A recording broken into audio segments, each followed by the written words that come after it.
Então, na aula de hoje a gente vai estar iniciando o nosso estudo de sensores piezoelétricos, né? Que também são os sensores chamados de sensores de ultrassom, né?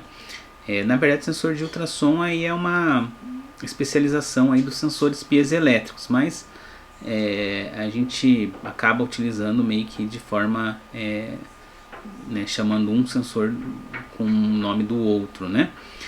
E a ideia é que a gente hoje veja aí alguns aspectos básicos de como que funciona o efeito físico desse tipo de sensor, né? E as aplicações aí mais interessantes que a gente pode ter desse tipo de sensor, ok? Então vamos para o efeito, né, físico que ele nos proporciona, né? Então o sensor piezoelétrico ele tem duas características ou dois efeitos físicos notáveis, né? Um é o efeito piezoelétrico direto, né? E o outro é o reverso, né? Que a gente vai ver ali, né? No efeito piezoelétrico direto, imagine o seguinte: você tem aqui esse material piezoelétrico que a gente vai ver mais para frente, que é uma espécie de uma cerâmica, tá? Que ele está num formato aqui de um cilindrozinho, né?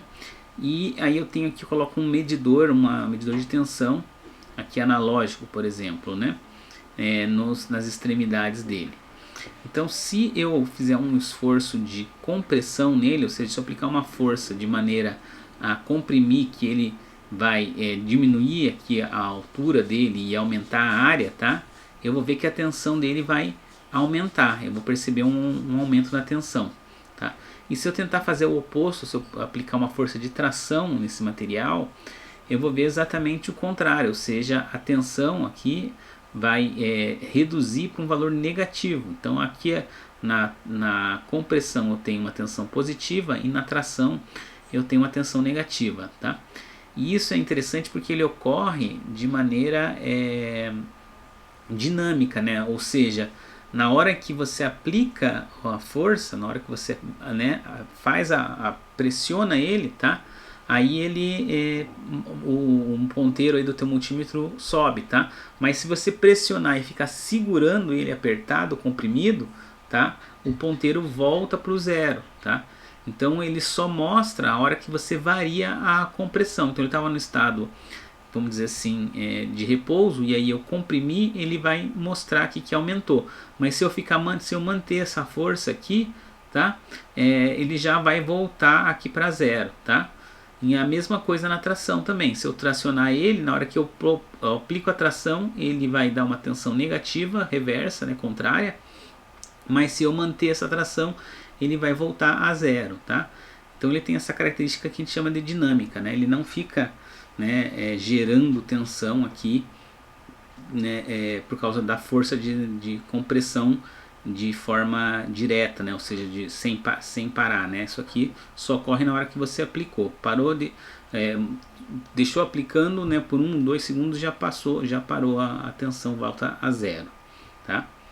E ele também pode ter o efeito piezoelétrico reverso, ou seja, se eu pegar esse material e eu aplicar uma tensão nele, ele vai apresentar uma deformação, né? Isso foi descoberto aí posteriormente, né? Então, se eu colocar aqui uma tensão nesse material, eu vou ver que ele vai mudar de forma, né? E se eu aplicar essa tensão aqui está com menos em cima e mais embaixo. Se eu colocar aqui mais em cima e menos embaixo, ele vai destender, né? Ele vai aumentar de altura, se você quiser pensar assim, tá? Obviamente que isso ocorre, tá?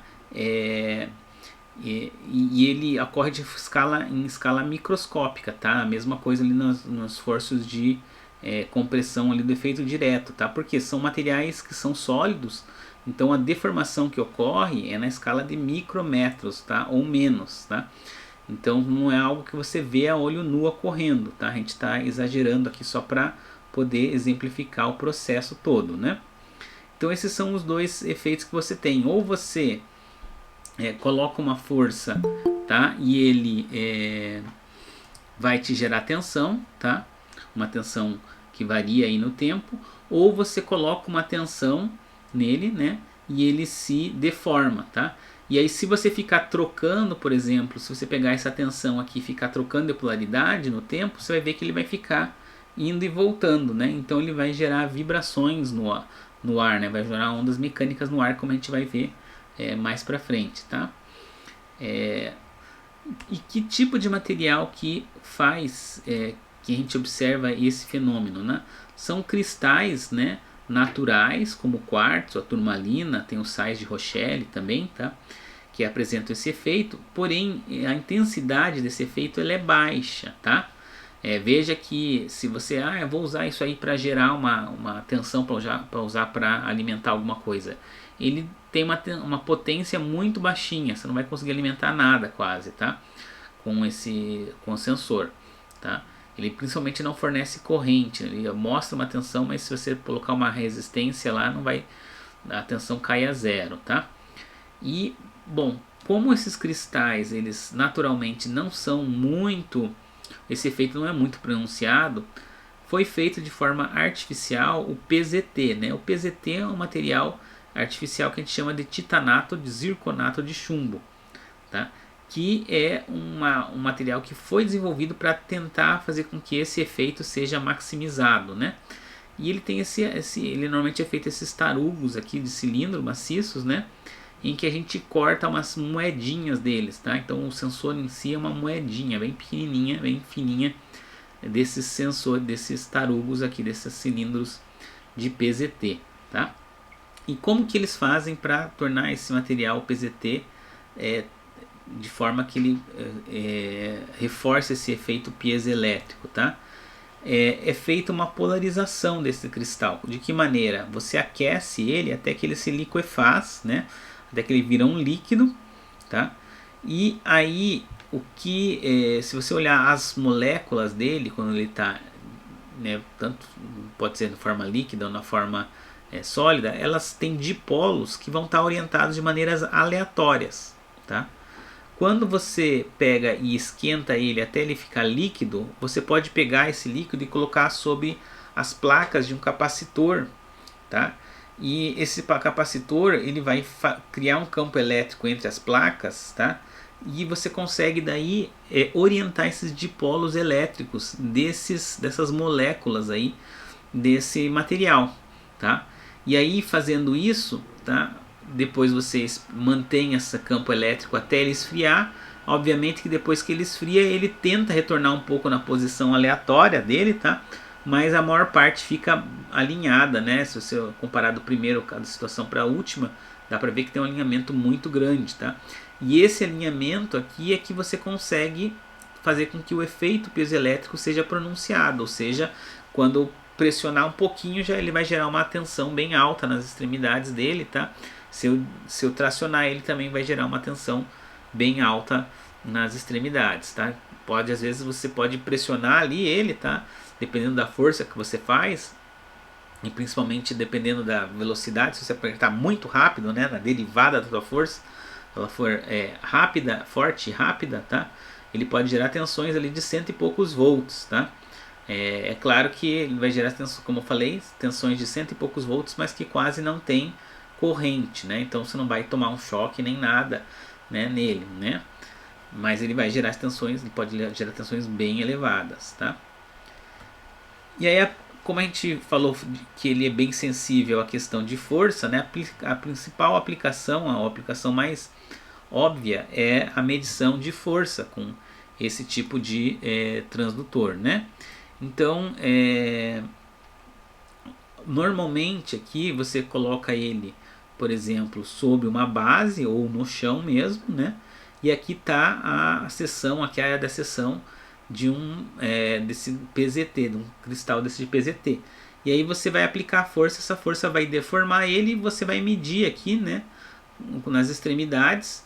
Veja que ele é um cristal, tá? É meio estranho que ele é uma espécie de uma cerâmica, mas você vai soldar um fio nele aqui, na cerâmica mesmo, e você vai observar uma tensão surgindo aqui nas duas faces da cerâmica, tá?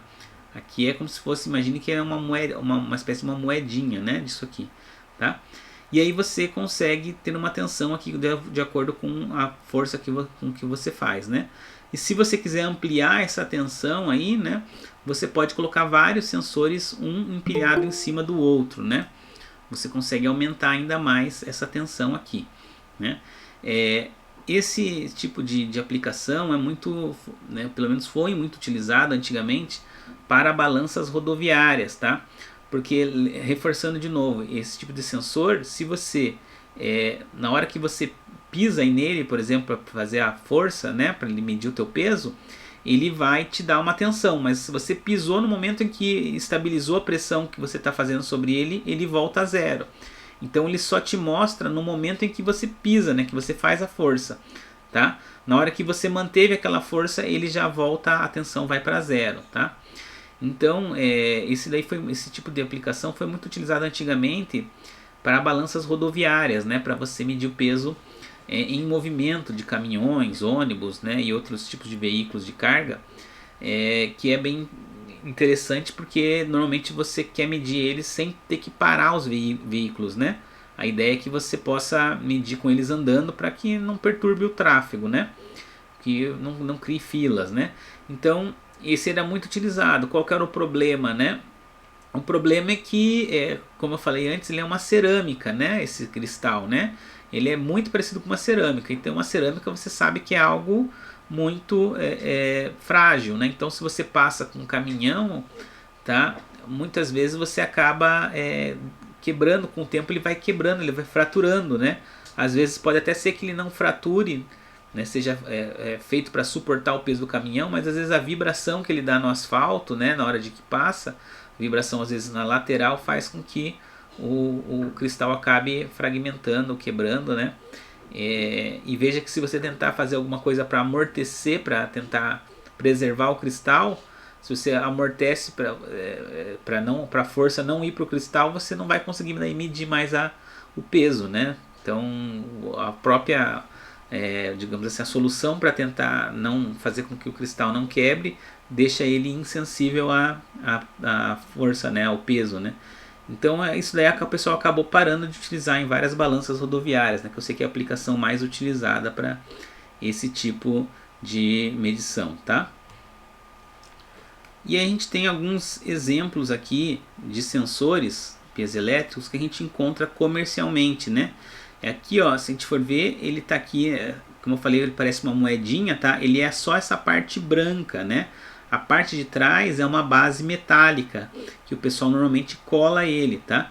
Então daí fica mais fácil para colar ele, até porque ele como eu falei, ele é muito frágil e fino, normalmente é um corte fino, tá? E você solda aqui mesmo um fio aqui em cima dele, e do outro lado você solda direto na parte metálica, né? E aí esse aqui é o teu sensor, né? E ele você pode colocar, aqui tem um outro formato aqui nele, né, em formato de fita, tá? É a mesma montagem, só que em formato de fita. E você pode colocar, por exemplo, já viu o pessoal fazer a aplicação de você grudar na porta, aí a pessoa bate na porta, você consegue fazer uma campainha que a pessoa, né, você detecta que a pessoa bateu na porta, tá? A vibração, né, da pessoa batendo faz com que ele gere uma tensão aqui nesse tipo de sensor, né? Antigamente também os alarmes de carro eles usavam os sensores piezoelétricos, era um sensor desse aqui, tá? E você detectava, como é que você utilizava ele, né? Na hora que a pessoa quebrava o vidro, então muito antigamente o mais comum era o ladrão quebrar o vidro para invadir o carro. E na hora que ele quebra o vidro, ele provoca um fluxo de ar, né, forte. Esse fluxo de ar, essa onda mecânica do ar ali, já fazia, né, uma compressão, esforço de compressão aqui no sensor, e você conseguia perceber que tinha alguma pessoa invadindo, né? Também se você abrisse, na hora de abrir a porta também, às vezes conseguia pegar, né? Se o cara conseguisse abrir a porta com alguma chave mestra, alguma coisa assim, também dava para pegar, né? Ele foi descontinuado aí nos alarmes de carro, tá? Porque, por exemplo, você tava lá, eu lembro que antigamente, isso em 1990 e poucos, que eu tinha muito desse, eu trabalhava, até fazia estágio em empresa nessa época aí de alarme, né? E daí passava um ônibus perto de um carro que tinha esse tipo de alarme, aqueles ônibus que passam correndo assim, né, do lado do ônibus, o carro balançava, e nesse balançar acabava acionando esse sensor, né, como ele é muito sensível, e aí disparava o alarme, né? Então às vezes passava assim um caminhão, um ônibus grande, e ia disparando o alarme de todos os carros que estão parados, né, quando ele passava do lado. E aí o pessoal meio que abandonou esse sensor piezoelétrico dessa forma, tá? A gente vai ver que os alarmes de carro ainda usam sensores piezoelétricos, só que em uma outra configuração, de uma outra forma, que é o que a gente vai ver agora, né? Então o efeito piezoelétrico, tá? A gente já falou um pouquinho mais sobre isso, mas é bom a gente reforçar. Ele também pode ser utilizado para detectar vibrações de ondas mecânicas, né? Que seriam som e ultrassom, né? Então o efeito direto, nesse caso, uma vibração sonora, um som na faixa de ultrassom, ele faz vibrar essa cerâmica aqui, né? E se ela tiver num anteparo, que é alguma coisa que tiver que deixe ela parada, né? Então ela vai receber aquela vibração do som e vai gerar compressões e tração nela, né? E aí você vai ter um sinal elétrico aqui correspondente a essa vibração, né? E eu posso também, usando o efeito reverso, colocar um sinal elétrico variante no tempo e aí eu gero som ou ultrassom com essa cerâmica piezoelétrica, né? Então ela é bem interessante porque ela é um tipo de transdutor que ele tanto funciona como sensor ou como atuador, né? E a outra coisa interessante também é que ele não precisa de nada, de nenhuma alimentação para ele funcionar, né? Como sensor aqui, basta a vibração, ele já te produz a tensão elétrica correspondente, tá? Você não precisa alimentar ele com nenhuma tensão, né? E como que funcionam essas vibrações que são produzidas pelo sensor, né? Elas estão todas relacionadas com a espessura do corte que você faz, né? Então aqui está aquela moedinha que eu falei, né? Que é o nosso sensor aí PZT, né? E ela funciona o seguinte: quanto menor essa espessura, né? Maior vai ser a frequência com que ele emite, com que ele vibra aqui o som, né? Com que a frequência que ele vai gerar. E ele vai estar, uma característica muito forte aí, né, dos cristais, é que ele é bastante seletivo quanto à frequência, ou seja, se você excitar aqui, né, uma onda senoidal, esse meu cristal aqui, né, de piezoelétrico, com uma frequência fora da frequência dele fundamental, ele praticamente não emite nada de ultrassom ou som, né? Mas se você excitar com a frequência fundamental dele, tá? Aí ele emite com bastante força, com bastante potência aqui, com bastante pressão, a onda acústica, né? Então, e essa frequência aí, ela é determinada por esse L aqui, né? Então, quanto menor esse L, maior essa frequência que ele é sensível, né? E normalmente, tá, esses cristais eles vibram melhor em frequências superiores a 20 kHz. Por isso que a gente chama de ultrassom, tá? Ele funciona melhor na parte de ultrassom. Não que dê para, até existem que usam aí o buzzer, né? Um exemplo que é um cristal piezoelétrico que você utiliza na faixa audível, né? Que não é na faixa de ultrassom. Mas é uma aplicação, né, dentre muitas outras na faixa de ultrassom, tá? E toda vez, né, obviamente que você usar aí vibrações superiores a 20 kHz, a gente está falando de uma onda na faixa de ultrassom, né? E a mesma coisa eu posso ter o efeito aqui para receber as vibrações, né? Então se eu mandar uma onda de ultrassom aqui para esse meu sensor, ele vai ser mais sensível, ou seja, a tensão que vai gerar aqui vai ter uma amplitude maior se essa frequência aqui ela estiver relacionada à frequência fundamental dele, que está relacionada a esse Lzinho que é a espessura. A gente vai mostrar no próximo slide aqui, né? Então, pegando aqui uma vista em corte aqui da moeda lá de ultrassom, né? Como que ele funciona, né?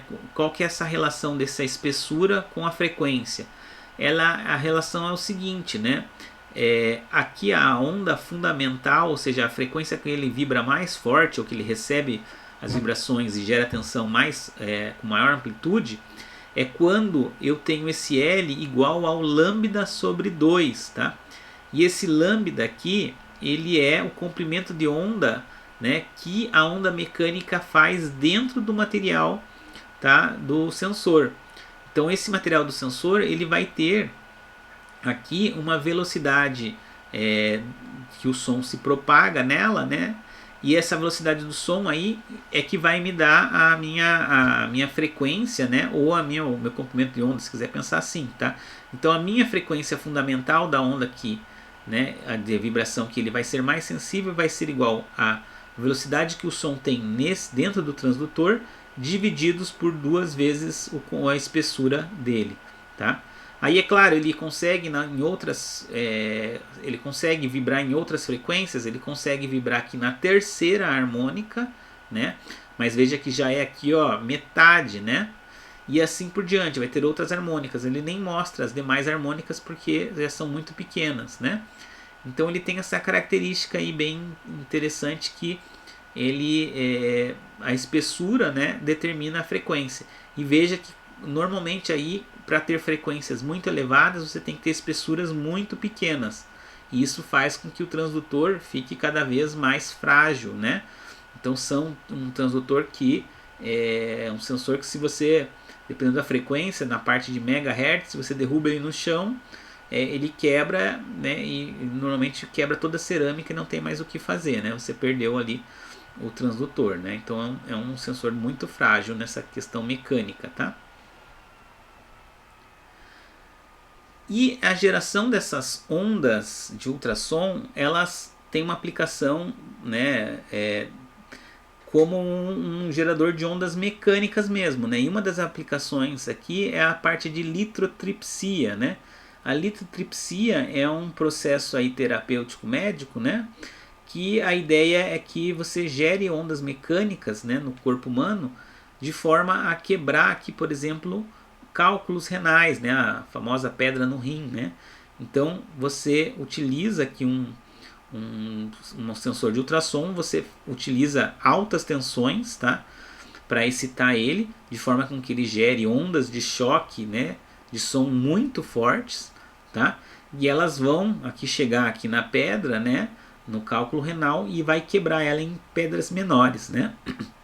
Então é claro que é uma aplicação assim que você vai aplicar em casos extremos, tá? Porque obviamente que se ela consegue quebrar as pedras aqui, ela também provoca danos nos tecidos, né? Então você acaba utilizando só quando você realmente está numa situação complicada aqui, porque ela vai gerar um pouco de dano nos tecidos próximos ali do rim, né? Até porque, tá, existem, por exemplo, não sei se talvez alguém já tenha visto, mas existem armas, né, de ultrassom, né, no exército. O pessoal tem armas que você gera uma onda de choque de som tão forte, né, que a pessoa, quando recebe aquilo ali, ela fica meio zonza, às vezes tem sensação assim de vômito, passa mal, né? É uma arma de guerra também, né? Você pode aplicar isso, só que é claro que precisa de uma potência muito forte aí, né, para gerar essas ondas de choque no ar aí, de forma a fazer com que a pessoa, né, fique, você consiga derrubar uma pessoa, né? Aqui é claro que você está aplicando aqui próximo, daí você não precisa de tanta potência assim, você está aplicando próximo à pele, próximo já ao órgão, etc, né? Mas existe também essa aplicação bélica, vamos dizer assim, né? No mesmo princípio, só que para aplicação bélica. E também, como atuador, você pode usar ele para limpeza, né? São essas cubas ultrassônicas, né, que o pessoal utiliza para fazer limpeza de alguns materiais, né? Aqui está mostrando ela funcionando, né? Você usa essas ondas mecânicas na água com alta intensidade, né, para limpar alguns tipos de materiais, né? Então é feito às vezes algumas esterilizações também, né, utilizando esse tipo de aplicação. Aí são usados aí sensores de ultrassom normalmente na faixa de acho que é uns kHz, 20 e poucos, 30 kHz, 50 kHz. É uma frequência meio baixa, mas a potência é bastante alta para gerar a onda aqui ultrassônica, né, de forma a conseguir limpar, né. Outra forma de você aplicar os sensores piezoelétricos, como, né, utilizando eles gerando vibração e detectando vibração na área de ultrassom, é através do método que a gente chama de transmissão / recepção direto, também tem gente que chama de método de atenuação, tá?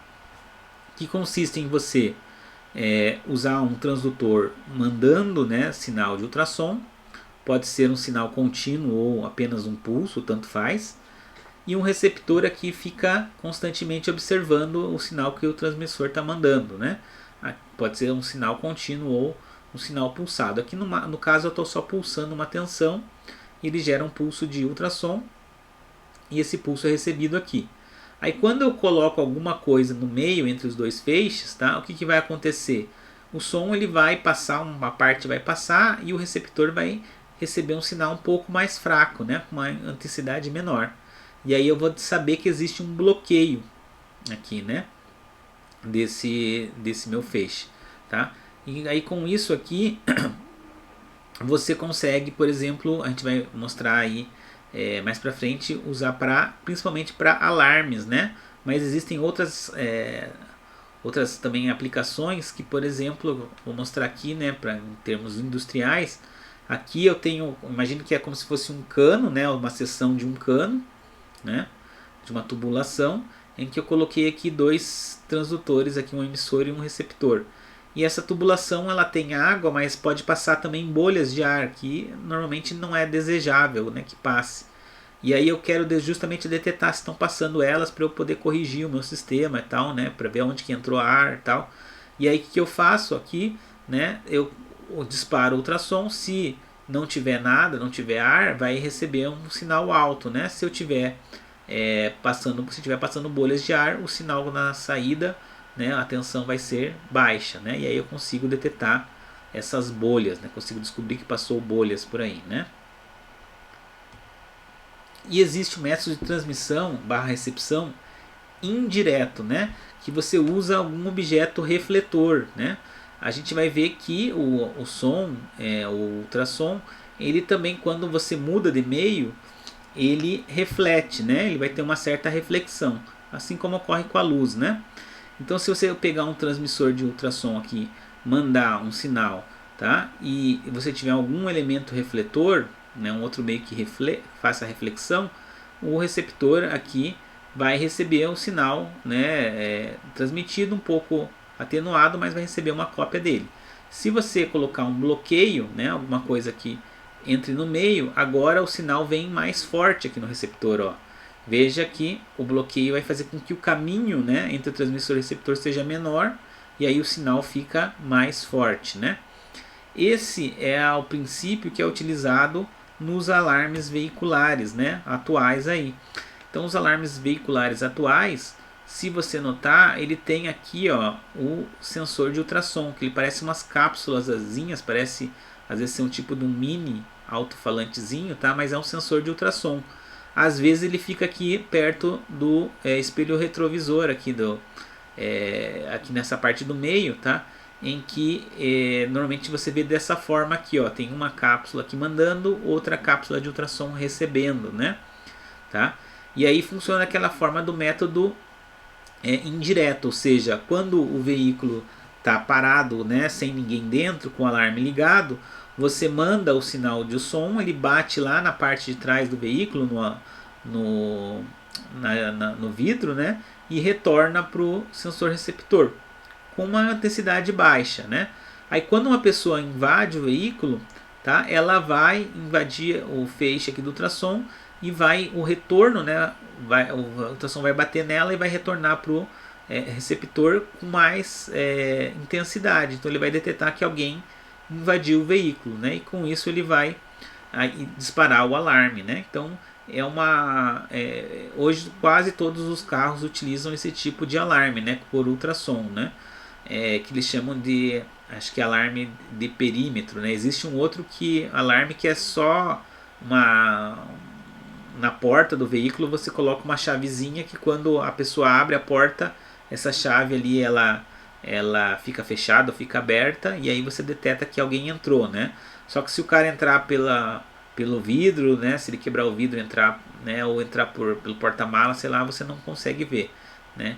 Então esse alarme por ultrassom ele é mais garantido, vamos dizer assim, né? Pega todas as situações possíveis, né? E existe também a aplicação de ultrassom muito utilizada, né, que é a medição de distância, né, que a gente chama também de método pulso eco, tá? Ou método do tempo de trânsito, tanto faz, né? E ele é baseado naquela ideia do eco, né, que funciona tanto para voz como para ultrassom, tanto faz, né? Que você fala alguma coisa, essa coisa bate num certo, né, obstáculo e retorna aqui para o teu microfone, né? Então aqui que você faz o tempo que, por exemplo, se ela levou 2 segundos, né, para o som que você emitiu, ele levou 2 segundos para ser captados aqui, né? E a velocidade, considerando que o som se propaga em uns 330 metros por segundo, tá? Você vai chegar à conclusão que a distância é 330 metros, né? Porque a velocidade aqui é 2 vezes a distância divididos pelo tempo. Então você consegue medir distâncias, né? Aqui obviamente nós estamos falando do som, né? Mas com ultrassom também a gente consegue medir aí distâncias. A gente vai ver que o ultrassom permite medir distâncias muito menores, tá? Do que você utilizando o som, né? E a principal aplicação disso são os sensores aí de ré dos automóveis, né? Aí os automóveis aí das linhas aí média para mais modelos mais top, todos eles hoje têm esses sensores aqui, né? Se você olhar, tá? Ele é uma cápsulazinha de ultrassom, normalmente acho que é na faixa de 40 kHz, que ele vibra, né? E aí ele emite, né, um sinal de ultrassom e fica esperando voltar o eco, né? E aí calcula pelo tempo que retorna esse eco, ele calcula a distância que está o obstáculo, né? Para que o veículo aí auxilie o motorista a não bater, né? E por que a gente utiliza ultrassom? Desculpe, nesse tipo de aplicação, né? Imagine você usar vamos dizer assim, um alto-falante em vez de usar um sensor de ultrassom e um microfone. Você poderia usar, tá? São ondas mecânicas sonoras, é o mesmo princípio. Então você pega aqui, ó, e você excita esse alto-falante com 4 ondas senoidais, 4 ciclos de ondas senoidais, né? Eu preciso excitar ele com, né, um certo som, né, um tom com uma certa quantidade aí de um tempo curto, mas com uma certa quantidade de ciclos, né? Então são 4 ciclos, tá? E aí isso aqui vai e volta aqui para o meu microfone e ele vai chegar um sinal meio distorcido, né? Dos 4 ciclos aí. Não vai ser muito fácil de identificar exatamente os 4 ciclos, mas vai ser alguma coisa desse jeito aqui, tá? E aí o que acontece, tá? Se a gente está considerando que ele emite no ar, tá? E ele está emitindo, esses ciclos são de 4 kHz cada um, né? Então a frequência de cada um deles é 4K, tá? Isso quer dizer que cada um deles no espaço vai ter 82 milímetros, tá? Isso aí, considerando que a velocidade do som no ar é 330 metros por segundo. Então o comprimento de onda é V 330 divididos por 4 kHz, tá? Então isso dá 82 milímetros.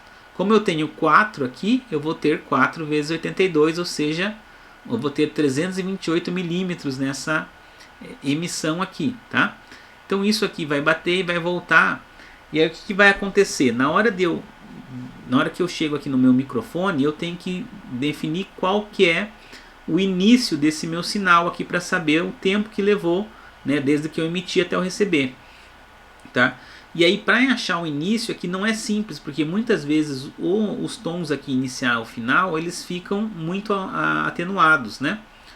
E aí você só consegue ver mais os do meio para o final, né? Mais da metade aqui na porção central, tá? Isso faz com que você acabe estabelecendo um limiar para detectar que vai ser meio próximo aqui, tá? Do valor aqui do central. Tá? Isso acaba gerando uma incerteza, tá?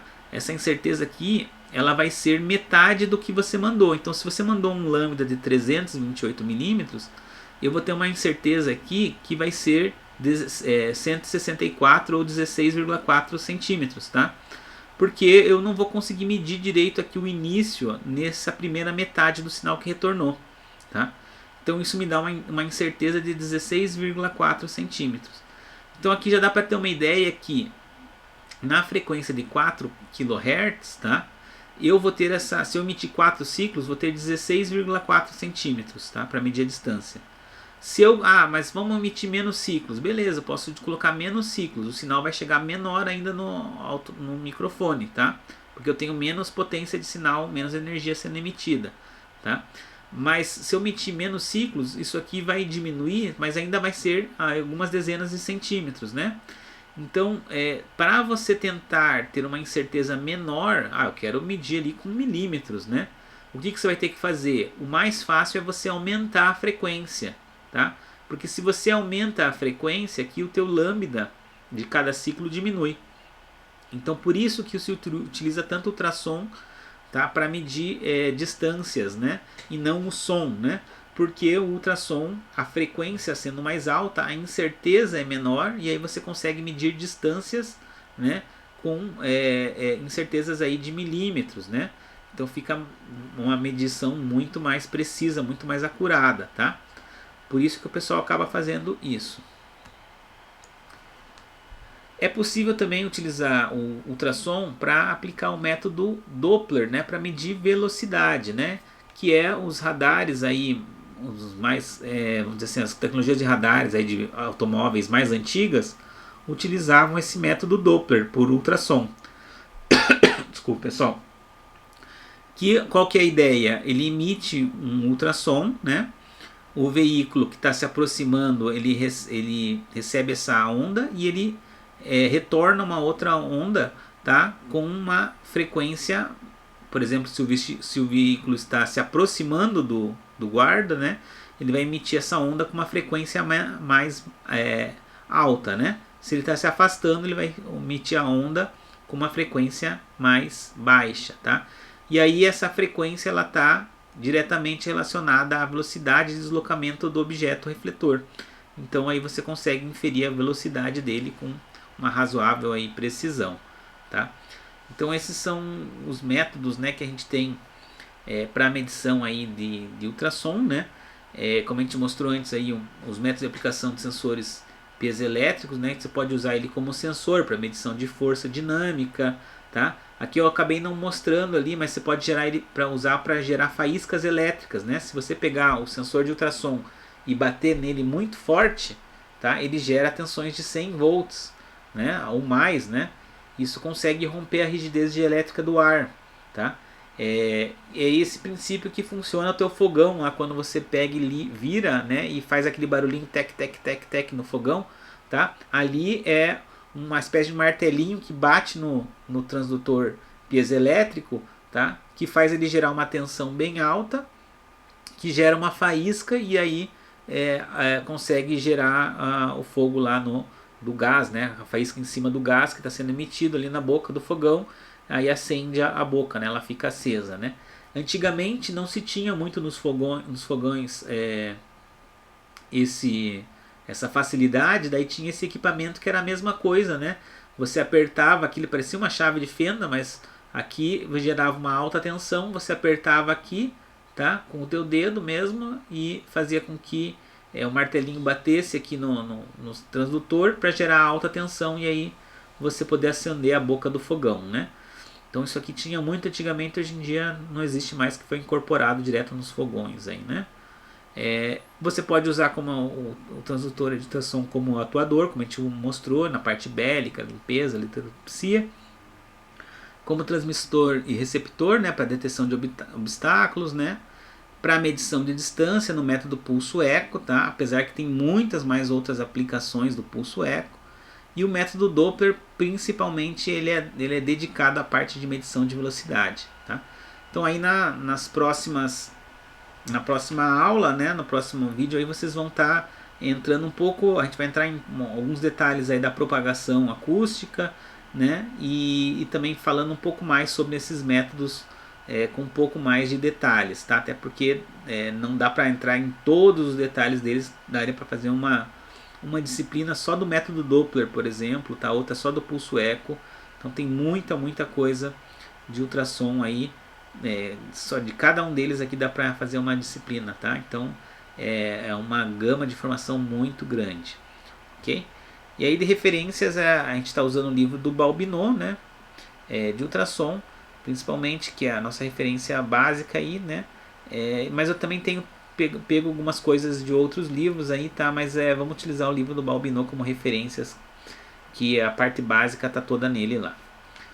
Ok, pessoal?